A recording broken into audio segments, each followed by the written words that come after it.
Hello everyone, मैं हूं CA Saurabh Singh Baghel and welcome back to my YouTube channel. दोस्तों, class 12th MP board accounts जो लोग रुक जाना नहीं में अपीयर हो रहे हैं या फिर जिनका किसी वजह से सप्लीमेंट्री आ गया है, उनके लिए ये वीडियो है।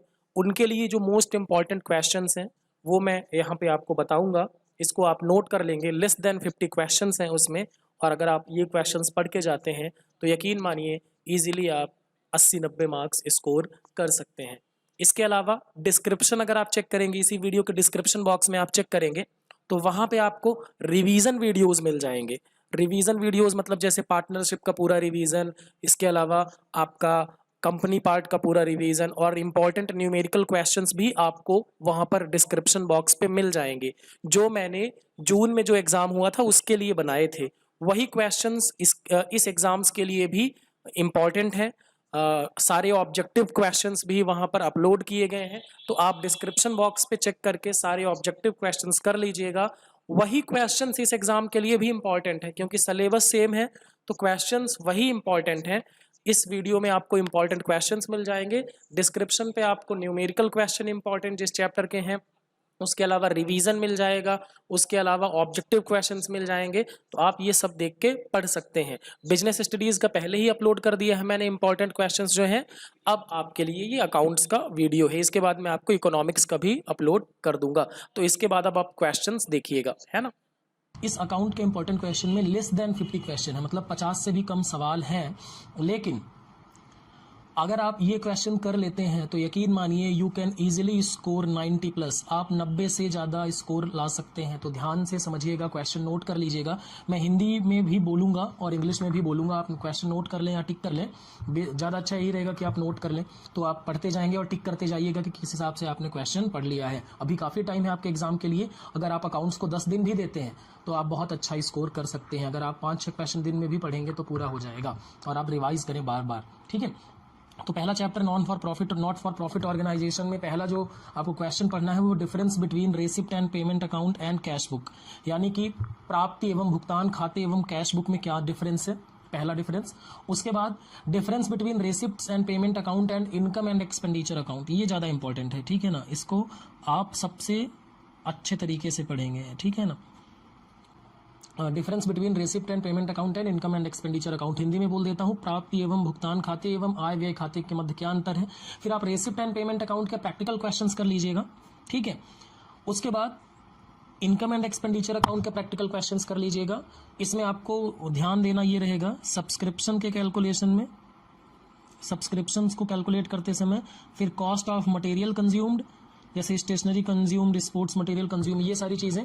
और उसके बाद difference between not for profit organisation and not for profit organisation. देखें, प्रॉफिट ऑर्गेनाइजेशन और नॉट फॉर प्रॉफिट ऑर्गेनाइजेशन में क्या डिफरेंस है। मुझे लगता नहीं कि ये जो लोग शिवलाल से पढ़ते होंगे उनके बुक में दिया हुआ है, तो मैंने इसको एक वीडियो में बताया हुआ है और उसका लिंक मैं आपको डिस्क्रिप्शन पे दे दूंगा, तो आप उस वीडियो को क्लिक करके उसमें देख सकते हैं। उसमें basic of non for profit organisation पूरा मैंने अच्छे से समझाया है, और तो आप लिख भी सकते हैं और बहुत ईजी तरीके से बताया है उसमें। तो पहले चैप्टर में ये, अब देखें आपको करना क्या है। आपको पहले थ्योरेटिकल पोर्शन कवर कर लेना है, फिर थ्योरेटिकल पोर्शन के बाद आपको प्रैक्टिकल करना है। पहले आप प्रैक्टिकल में मत जाइएगा क्योंकि प्रैक्टिकल में बहुत टाइम लग जाएगा और फिर आप थ्योरेटिकल क्वेश्चन पढ़ेंगे नहीं। तो पहले आपको मान लो चैप्टर 1 आपने उठाया, तो इससे मैंने जो इंपॉर्टेंट थ्योरेटिकल क्वेश्चन बताया उसको कर लो, फिर उसके बाद प्रैक्टिकल करो उसके। अब आते हैं चैप्टर नंबर 2। चैप्टर नंबर 2 है पार्टनरशिप का बेसिक चैप्टर, जिसमें आपको कैरेक्टरिस्टिक्स, पहले आपको मीनिंग ऑफ पार्टनरशिप यानी डेफिनेशन ऑफ पार्टनरशिप पढ़ना है, ठीक है। और उसके बाद फिर कैरेक्टरिस्टिक्स ऑफ पार्टनरशिप, जैसे पार्टनरशिप के केस में कम से कम 2 लोग होने चाहिए, ठीक है। उसके अलावा पार्टनरशिप की लायबिलिटी क्या होती है, अनलिमिटेड होती है। और इस तरीके के क्वेश्चन आपको ऑब्जेक्टिव टाइप में भी रहेंगे। फिर meaning of partnership deed, partnership deed किसे कहते हैं, और उसके प्रोविजंस यानी कंटेंट्स क्या होते हैं, मतलब कौन कौन सी बातें लिखी जाती हैं पार्टनरशिप डीड यानी साझेदारी संलेख में। ये साझेदारी संलेख है हिंदी में, ठीक है, साझेदारी संलेख, ठीक है। अब आगे चलते हैं। उसी में तीसरा important question, provisions in absence of partnership deed, ये मोस्ट इंपॉर्टेंट है, ये 5 स्टार क्वेश्चन है, ठीक है ना। इसमें आप 5 सितारे लगा सकते हैं। Provisions applicable in absence of partnership deed, यानी कि साझेदारी संलेख के अभाव में कौन कौन से प्रावधान लागू होते हैं, ठीक है। जैसे मैं आपको बताऊं, एक बड़ा इंपॉर्टेंट क्वेश्चन है कि अगर पार्टनर्स ने लोन दिया है फर्म को तो किस रेट से इंटरेस्ट मिलता है 6% पर एनम। ये अगर पार्टनरशिप डीड नहीं है तो ऐसा होगा। फिर difference between fix capital account and fluctuating capital account, another very important question. फिर आपको क्वेश्चन की प्रैक्टिस करनी है profit and loss appropriation account and partner capital account, profit and loss appropriation आपको बनाना है। फिर टाइप ऑफ गुडविल, ये गुड लिखा हुआ है इसको गुडविल कर लेते हैं, meaning of goodwill and types of goodwill, ठीक है ना, rat goodwill, cat goodwill and dog goodwill. और गुडविल क्या होता है, it is a kind of advantage, है ना, यानी ख्याति क्या है और ख्याति के कितने प्रकार होते हैं। फिर अगला important question, factors affecting goodwill of the firm, यानी फर्म की ख्याति को प्रभावित करने वाले कौन कौन से तत्व होंगे। उसके बाद methods for valuation of goodwill, यहां से आप न्यूमेरिकल क्वेश्चन आ सकता है आपको, यानी प्रैक्टिकल क्वेश्चन आपको यहां से आ सकता है। एक क्वेश्चन मुझे लगता है कि गुडविल से जरूर रहेगा, और गुडविल कैलकुलेशन की 3 मेथड्स हैं, आप तीनों कर लेंगे, एवरेज प्रॉफिट, सुपर प्रॉफिट और कैपिटलाइजेशन, ठीक है। तो इन तीनों से आप इसके 2 क्वेश्चन, इसके 2 क्वेश्चन और इसके भी 2 क्वेश्चन आप कर लीजिएगा। बहुत टाइम नहीं लगेगा, 5-5 मिनट के ये क्वेश्चन होते हैं, उससे भी कम टाइम लगता है, तो आप कर लेंगे तो आपका ये वाला चैप्टर भी पूरा कंप्लीट हो जाएगा। अब आगे चलते हैं। अब आते हैं आपका chapter number 3, reconstitution of partnership firm, ठीक है ना। इसमें आपको थियोरेटिकल पोर्शन है नहीं, तो आपको न्यूमेरिकल ही मिलेगा। तो आपको कैलकुलेट करना है gaining and sacrificing ratio. Sacrificing ratio का फॉर्मूला क्या होता है, old ratio minus new ratio, और गेनिंग रेशियो का फॉर्मूला क्या होता है, new ratio minus old ratio. तो ये आपको कैलकुलेट करना है। फिर एडजस्टमेंट ऑफ गुडविल, इसका प्रैक्टिकल क्वेश्चन, जैसे मान लीजिए कि पुराने 2 पार्टनर थे, तीसरा पार्टनर आ गया, ठीक है ना, या नहीं सॉरी, पुराना 2 पार्टनर थे, अब उनके बीच में रेशियो चेंज हो रहा है, तो जो गेन कर रहा है उसके कैपिटल अकाउंट को डेबिट करेंगे और जो सैक्रिफाइस कर रहा है उसके कैपिटल अकाउंट को क्रेडिट करेंगे। तो एडजस्टिंग एंट्री कर लीजिएगा, एक क्वेश्चन यहां से भी आपको मिल सकता है न्यूमेरिकल, ठीक है। उसके बाद बात करते हैं admission of partner chapter number 4 की। तो in which circumstances a partner can be admitted in partnership firm, मतलब एक व्यक्ति को साझेदार किन किन परिस्थितियों में सामान्यतया बनाया जाता है, जैसे नए व्यक्ति की जरूरत हो हमें, ठीक है ना, उसका कोई एक्सपर्टीज हो, तो इस तरीके के सवाल आपसे पूछे जा सकते हैं। फिर calculation of new profit sharing ratio and sacrificing ratio, मान लो 2 पार्टनर थे ए और बी, अब सी आ गया, ठीक है ना, तो अब इनके आने की वजह से नया प्रॉफिट शेयरिंग रेशियो क्या होगा और सैक्रिफाइसिंग ए और बी का सैक्रिफाइस रेशियो क्या होगा, ये कैलकुलेट करने का क्वेश्चन आ सकता है। और रिवैल्यूएशन अकाउंट का प्रैक्टिकल क्वेश्चन आप जरूर कर लेंगे, इंपॉर्टेंट है, revaluation account is very very important, ठीक है ना, यानी आपको नया प्रॉफिट, लाभ हानि अनुपात और सैक्रिफाइसिंग रेशियो और रिवैल्यूएशन अकाउंट, इनके क्वेश्चंस आपको अच्छे से करने हैं। देखिए, जिन चैप्टर में आपको थ्योरेटिकल पोर्शन नहीं है वहां से आप प्रैक्टिकल क्वेश्चन अच्छे से कर लें। उसके बाद आते हैं चैप्टर 5। चैप्टर 5 है आपका retirement and death of partner. तो सबसे पहले इसमें बनाना है आपको रिवैल्यूएशन अकाउंट और रिटायरिंग पार्टनर कैपिटल अकाउंट में। तो रिवैल्यूएशन अकाउंट और जो पार्टनर रिटायर हो रहा है उसका अकाउंट बनाएंगे, ठीक है। उसके बाद अब मान लीजिए डेथ हो जाती है तो कौन सा अकाउंट बनेगा, रिवैल्यूएशन अकाउंट, एंड कैलकुलेशन करना है आपको कि जो डिसीज्ड पर्सन है, जिसकी मौत हो गई है, जो डिसीज्ड पार्टनर है, मरने वाला साझेदार, उसके लीगल हेयर यानी कि क्या बोलते हैं उसको, वैधानिक उत्तराधिकारी को कितनी राशि दी जाएगी। तो ये क्वेश्चंस आप कर लीजिएगा, इनके एक क्वेश्चन या 2 क्वेश्चन आप जरूर कर लें, ठीक है ना, 2 क्वेश्चन यहां से और 2 क्वेश्चन यहां से, तो इस तरीके से आपको चीजें आसान हो जाएंगी। उसके बाद chapter number 6, dissolution of partnership firm, यानी साझेदारी फर्म का समापन। तो सबसे इंपॉर्टेंट क्वेश्चन, ये बहुत इंपॉर्टेंट है, 5 star, dissolution of partnership firm and dissolution of partnership, यानी साझेदारी का समापन और साझेदारी फर्म के समापन के मध्य क्या अंतर है, ठीक है। दूसरा क्वेश्चन है methods of dissolution of firm, यानी फर्म के समापन की विधियां, ये जरूर पढ़िएगा। और इसमें सबसे इंपॉर्टेंट है किन किन परिस्थितियों में कोर्ट डिसोल्यूशन का ऑर्डर दे सकता है, डिसोल्यूशन बाय कोर्ट, मतलब in which circumstances the court can order for the dissolution of the firm, किन परिस्थितियों में कोर्ट न्यायालय द्वारा फर्म के समापन का आदेश दिया जा सकता है। तो ये पढ़िएगा, ये 5 स्टार है, ठीक है। उसके बाद difference between realisation and revaluation account, another very important question. और उसके बाद आपको रियलाइजेशन अकाउंट करना है, यहां से आपको एक न्यूमेरिकल जरूर मिलता है, ठीक है। रियलाइजेशन अकाउंट करते समय ध्यान रखने वाली बात यह होगी कि कैश और बैंक को ट्रांसफर नहीं करना है, एसेट्स को ट्रांसफर करना है बुक वैल्यू में, और अगर कुछ ना बोले तो नहीं ट्रांसफर करना है, लेकिन लाइबिलिटी को अगर कुछ ना भी बोले तो भी ट्रांसफर करना है, उसके बदले में उतना पेमेंट तो किया जाएगा, ठीक है। तो ये क्वेश्चन हो गए आपके, इसको मैं हिंदी में बोल देता हूं, वसूली खाता एवं पुनर्मूल्यांकन खाते के मध्य अंतर, ठीक है। अब आते हैं आपका, 1 मिनट, यहां पर चैप्टर 6 मिसिंग हो गया आई थिंक,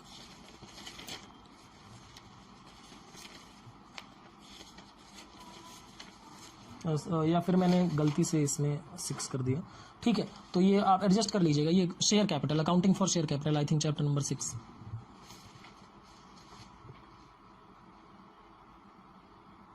नहीं sorry, dissolution of partnership from chapter number 6 था, this is correct, chapter number 7 है ये, अकाउंटिंग फॉर शेयर कैपिटल। तो पहला इसमें पढ़ना है meaning and characteristics of company, ठीक है। Meaning of characteristics of company, meaning जैसे कंपनी के डेफिनेशन हमने पढ़ा था कि company is a person, artificial person created by any law, ठीक है ना, having perpetual succession and common seal. और कैरेक्टरिस्टिक्स ऑफ कंपनी क्या है, ठीक है ना, तो कैरेक्टरिस्टिक्स ऑफ कंपनी आपको पढ़ना है, ठीक है, यानी जैसे सेपरेट लीगल एंटिटी है, created by law, artificial person, ये सारी चीजें। उसके बाद टाइप्स ऑफ कंपनी में आपको पढ़ना है चार्टर्ड कंपनी, यानी चार्टर्ड कंपनी किंग और चार्टर के थ्रू आती है। प्राइवेट कंपनी जिसमें मिनिमम 2 मेंबर और मैक्सिमम 200 होते हैं। पब्लिक कंपनी 7 और मैक्सिमम नंबर ऑफ शेयर के बराबर हो सकते हैं। स्टैट्यूटरी कंपनी जो कोई स्पेशल एक्ट द्वारा बनाई जाती है, जो कोई स्पेशल एक्ट द्वारा बनाई जाती है बाई सेंट्रल गवर्नमेंट और स्टेट गवर्नमेंट। उसके बाद 1 पर्सन कंपनी जहां पर मेंबर सिर्फ 1 पर्सन होता है, 1 मेंबर ओनली।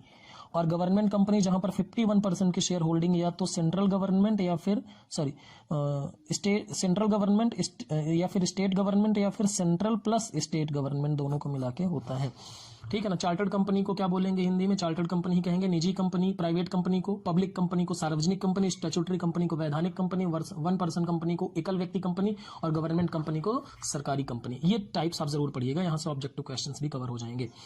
उसके बाद difference between equity share and preference share, यानी समता अंशों तथा पूर्वाधिकार अंशों के मध्य क्या अंतर होता है।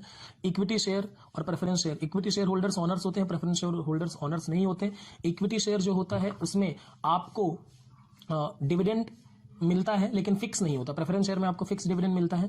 कैपिटल का रिपेमेंट पहले प्रेफरेंस का होगा, बाद में इक्विटी का होगा, ठीक है। तो ये सारे डिफरेंस है। फिर types of preference share, preference shares जैसे convertible preference shares, non convertible preference shares, redeemable preference shares, non redeemable preference shares, तो यानी पूर्वाधिकार अंशों के प्रकार आप पढ़ लीजिएगा। उसके बाद what are the different forms of share capital. देखें शेयर कैपिटल के क्या फॉर्म्स होते हैं, जैसे authorised capital, issued capital, subscribed capital, paid up capital, ठीक है ना। उसके अलावा अनपेड कैपिटल और रिजर्व्ड कैपिटल, तो ये सारी चीजें।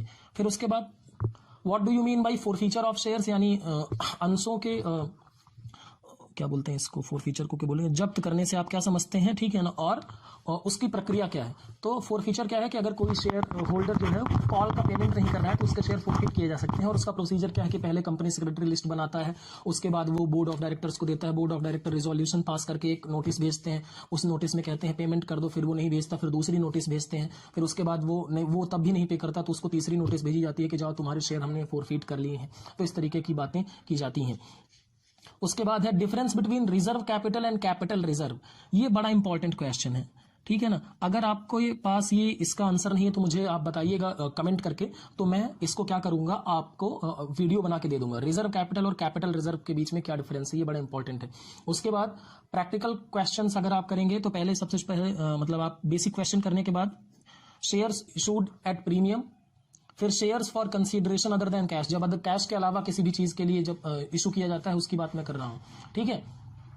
उसके बाद issue of shares for lump sum amount, एक बार में ही पूरे पेमेंट के लिए, फिर ओवर सब्सक्रिप्शन, और फिर अगर बचा टाइम तो फोरफीचर ऑफ शेयर्स कर लीजिएगा। तो ये सीरीज होगा आपका क्वेश्चन करने के लिए, यानी इसको अगर मैं हिंदी में बोलूं तो संचित पूंजी एवं पूंजीगत संचय में क्या डिफरेंस होता है, ठीक है। उसके बाद अकाउंटिंग फॉर डिबेंचर्स में अगर हम आए तो सबसे पहले meaning of debenture and its kinds, जैसे secured debenture, unsecured debentures, redeemable debentures, irredeemable debentures, और उसके अलावा आपका कन्वर्टिबल, नॉन कन्वर्टिबल, ठीक है। तो ऋण पत्र किसे कहते हैं एवं इसके प्रकार। फिर उसके बाद आते हैं शेयर्स और डिबेंचर्स के मध्य क्या अंतर होता है, difference between share and debenture. फिर difference between share holders and debenture holders. देखिए कई बार ऐसा सवाल भी पूछ लिया जाता है कि अंशधारी और ऋण पत्रधारी के मध्य क्या अंतर है, तो आपको क्या बताना है, जो शेयर्स और डिबेंचर्स में जैसे शेयर होल्डर मालिक होते हैं, डिबेंचर होल्डर्स क्या होते हैं, क्रेडिटर्स होते हैं यानी लेनदार होते हैं, तो इस तरीके से। फिर प्रैक्टिकल क्वेश्चंस पे आएंगे, issue of debenture at premium, ठीक है ना, issue of debenture for non cash, issue of debenture at discount and issue of debenture at collateral security, ठीक है ना। तो आपको हर एक के से इनके इसके दो और शिवलाल की बुक में इसका एक ही क्वेश्चन दिया है तो आप एक क्वेश्चन इसका कर सकते हैं, ठीक है। तो आपके पास सफिशिएंट टाइम है, आप इसमें कोई भी चीज जो मैं बता रहा हूं स्किप ना करें, है ना। उसके बाद आते हैं आपका chapter number 9, analysis of financial statement of company, ठीक है। इसमें आपको सबसे इंपॉर्टेंट चीज है कि आपको एग्जाम में क्वेश्चन 5 नंबर का कैसा आएगा कि आपको आइटम दे दिया जाएगा और उसमें पूछा जाएगा कि इसका हेड और सब हेड बताइए, ठीक है ना, शीर्षक और उपशीर्षक बताइए। तो जैसे मैंने यहाँ पर एग्जाम्पल के लिए लिखा है कि कैपिटल रिजर्व, ठीक है ना, दिस इज एन आइटम, ये आइटम है, तो इसके लिए आपको क्या बनाना पड़ेगा, सब हेड और हेड। तो सब हेड इसका क्या होगा, रिजर्व्स एंड सरप्लस, और इसका हेड क्या होगा, शेयर होल्डर फंड, ठीक है ना। इसी तरीके से क्रेडिटर्स का सब हेड क्या है, ट्रेड पेबल्स, और इसका हेड क्या है, करंट लायबिलिटी। ऐसे ही अगर हम गुडविल की बात करें तो गुडविल का सब हेड क्या होगा, फिक्स्ड एसेट्स, ठीक है ना, और इसका हेड क्या होगा, नॉन करंट एसेट्स। तो इस तरीके से ये चीजें होंगी। फिर आपको डेफिनेशन पढ़ लेनी है, current assets, non current assets, current liability और नॉन करंट लायबिलिटी, यानी चालू संपत्ति, गैर चालू संपत्ति, चालू दायित्व और गैर चालू दायित्व के आपको परिभाषाएं पढ़नी है। उसके बाद चैप्टर नंबर 10 पे आते हैं, एनालिसिस ऑफ फाइनेंशियल स्टेटमेंट की अगर हम बात करें, एनालिसिस ऑफ फाइनेंशियल स्टेटमेंट में सबसे पहले आपको मीनिंग एंड उसके ऑब्जेक्टिव्स, यानी वित्तीय विवरण विश्लेषण के क्या का अर्थ है और उसके क्या उद्देश्य हैं। उसके बाद importance of financial statement analysis, ये पढ़ना है आपको। फिर लिमिटेशंस क्या है, यानी उसकी सीमाएं क्या हैं, ये पढ़ना है आपको। उसके बाद देखें प्रैक्टिकल क्वेश्चन की जब मैं बात करूंगा, इसमें ध्यान दीजिएगा, प्रैक्टिकल क्वेश्चन दो तरह के होंगे, एक कंपैरेटिव स्टेटमेंट होगा, एक कॉमन साइज। कंपैरेटिव में आप क्या करते हैं, लास्ट ईयर से कंपेयर करते हैं, कॉमन साइज स्टेटमेंट में आप सेल या फिर एसेट के अमाउंट से करते हैं। इन दोनों क्वेश्चन में आप क्या करेंगे, इनकम स्टेटमेंट बनाइएगा, बस बैलेंस शीट बनाने की जरूरत नहीं, आई डोंट थिंक कि वो एग्जाम में पूछेंगे। तो आप क्या करिएगा, इन दोनों में कंपैरेटिव के 2 क्वेश्चन इनकम स्टेटमेंट के और कॉमन साइज के 2 क्वेश्चन आप कर लीजिएगा। मुझे लगता है इतने में से ही ये कवर हो जाएगा, ठीक है। उसके बाद चैप्टर 11 की बात करें, अकाउंटिंग रेशियो, तो ऑब्जेक्टिव पढ़ना है इसमें ऑफ रेशियो एनालिसिस, यानी क्या बोलते हैं इसको, रेशियो एनालिसिस को हिंदी में क्या बोलते हैं, अनुपात विश्लेषण के उद्देश्य क्या है। उसके बाद इसमें कुछ इंपॉर्टेंट रेशियो, कम से कम इतने तो कैलकुलेट कर लीजिएगा आप, ठीक है ना। लिक्विडिटी रेशियो में करंट रेशियो, लिक्विडिटी रेशियो और सुपर क्विक रेशियो, ठीक है ना। उसके बाद नेट प्रॉफिट और ग्रॉस प्रॉफिट रेशियो, ठीक है ना। फिर return on capital employed, debt equity ratio, fix asset turnover ratio और स्टॉक टर्नओवर रेशियो, इतने रेशियो कम से कम कर लीजिएगा, ठीक है ना।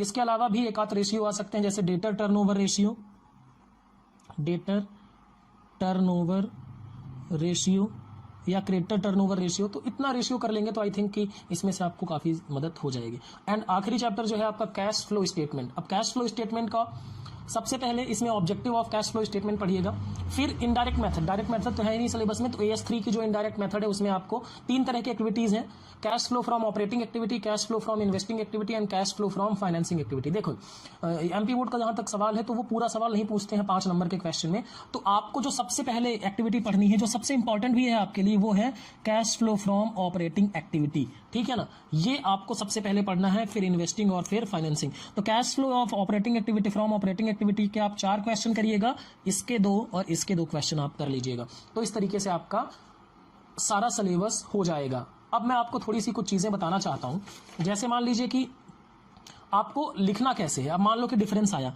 तो डिफरेंस आपको इस तरीके से लिखना है, 3 कॉलम बनाने हैं आपको।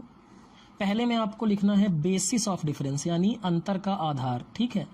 और मान लो कि आप डिफरेंस लिख रहे हैं रिसिप्ट एंड पेमेंट अकाउंट में, तो यहां पर लिखेंगे रिसिप्ट्स एंड पेमेंट अकाउंट, और यहां पर लिखेंगे इनकम एंड एक्सपेंडिचर अकाउंट, ठीक है। अब इसमें पहला पॉइंट, फिर डिफरेंस लिखिएगा, इस तरीके से लिखेंगे। और आपसे जैसे मान लो कैरेक्टरिस्टिक्स भी पूछे जा रहे हैं तो वो भी पॉइंट्स में लिखे जाने चाहिए। जैसे मान लो 5 नंबर का आया ही, और अगर आपने 5 पॉइंट सही सही लिखे हैं तो आपको पूरे 5 नंबर मिल जाएंगे, क्योंकि पॉइंट्स बेस्ड मार्किंग होती है, ध्यान दीजिएगा इसे, ठीक है ना। और अगर आपको कोई डाउट है तो आप मुझे कमेंट करके जरूर बताएं। और अगर हाँ अकाउंट्स के ऑब्जेक्टिव की अगर मैं बात करूं, तो ऑब्जेक्टिव आप जानते हैं 25 मार्क्स के लिए आते हैं, ठीक है। तो अगर आप चाहते हैं कि मैं ऑब्जेक्टिव्स को लेके वीडियो बनाऊं, इंपॉर्टेंट ऑब्जेक्टिव्स या जैसे 150-200 ऑब्जेक्टिव जो होंगे उनके लिए वीडियो बनाऊं, तो आप मुझे कमेंट करके जरूर बताएं। अगर 10-15 लोगों के कमेंट आते हैं तो मैं जरूर इस पे वीडियो बना दूंगा, जिससे आपके वो 25 मार्क्स भी क्या हो जाएंगे, श्योर हो जाएंगे, यानी 25% मार्क्स कवर हो जाएंगे, ठीक है ना। Thank you very much guys. अगर आपको ये वीडियो अच्छा लगा तो लाइक करें, चैनल को सब्सक्राइब कर लें, और जिन लोगों ने और कुछ अपने दोस्तों के साथ भी शेयर कर सकते हैं, उनका भी भला हो जाएगा। Thank you.